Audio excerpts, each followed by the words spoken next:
राधे राधे दोस्तों। अगर आप लॉ ऑफ अट्रैक्शन में थोड़ा सा विश्वास रखते हैं या अपनी इच्छा शक्ति को मजबूत बनाना चाहते हैं तो ये कहानी आपके लिए है। लॉ ऑफ अट्रैक्शन से वो हर एक चीज़ पा सकते हैं जिसकी हमने कल्पना भी नहीं की होती है। मनुष्य जीवन में वो हर एक चीज़ हासिल करना चाहते हैं जिसकी वो कामना रखता है, जैसे एक अच्छा घर, एक बड़ा पद, गाड़ी, अथाह पैसा, जीवन में खुशियाँ। तो चलिए कहानी की ओर चलते हैं। अगर पसंद आए तो एक लाइक जरूर कीजिएगा। किसी शहर में मोहन नाम का एक व्यक्ति रहता था। वह बहुत ही मेहनती और ईमानदार था। साथ ही वो लोगों की मदद के लिए हमेशा तैयार रहता था। पर बावजूद इन गुणों के उसे जीवन में सफलता ही नहीं मिल पा रही थी। वह जो भी पाना चाहता उसके लिए खूब मेहनत करता, पर अंततः उसे नहीं पा पाता। जीवन यूं ही बीतता गया और अंत में एक दिन उसकी मृत्यु हो गई। चूंकि मोहन ने अच्छे कर्म किए थे, इसीलिए मृत्यु के बाद देवदूत उसे स्वर्ग ले गए। स्वर्ग पहुंचते ही मोहन की आंखें खुली की खुली रह गईं। उसने कभी इतनी सुंदर और भव्य जगह की कल्पना भी नहीं की थी। उसने कौतूहलवश पूछा, क्या अब मुझे इसी जगह रहने को मिलेगा? हाँ, देवदूत ने जवाब दिया। यह सुनकर मोहन गदगद हो गया। चलिए मैं आपको आपके निवास तक ले चलता हूँ, देवदूत ने अपने पीछे आने का इशारा करते हुए कहा। थोड़ी दूर चलने पर एक शानदार घर आया जिसके बाहर मोहन का नाम लिखा था। देवदूत मोहन को घर दिखाने लगा। ये आपका शयन कक्ष है, ये दूसरा कक्ष आपके मनोरंजन के लिए है।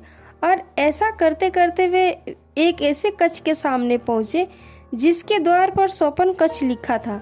अंदर प्रवेश करते ही मोहन स्तंभ रह गया। वहाँ ढेर सारी चीजों के छोटे छोटे प्रतिरूप रखे थे और ये वही चीजें थी जिन्हें पाने की कभी उसने कल्पना की थी।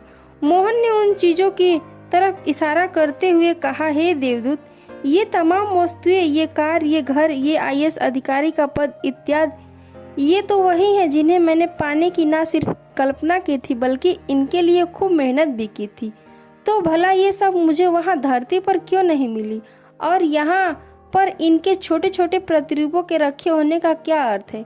देवदूत बोला, हर व्यक्ति अपने जीवन में ढेर सारी इच्छाएं रखता है, पर वह कुछ ही इच्छाओं को पूर्ण करने के बारे में गंभीरता से सोचता है और फिर उसके लिए मेहनत करता है। ईश्वर और ये संपूर्ण ब्रह्मांड उन सपनों को पूरा करने में उसकी मदद भी करते हैं। पर कई बार इंसान सपनों के पूर्ण होने से ठीक पहले ही प्रयास बंद कर देता है।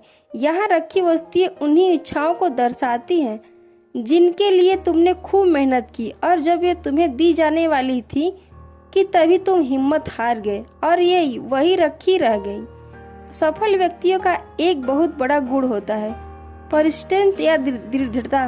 वे जो पाना चाहते हैं उसके लिए दृढ़ होते हैं। वे भले ही उसे पाने के प्रयास में बार बार विफल होते रहे, पर वे तब तक नहीं रुकते जब तक कि उसे पा नहीं लेते।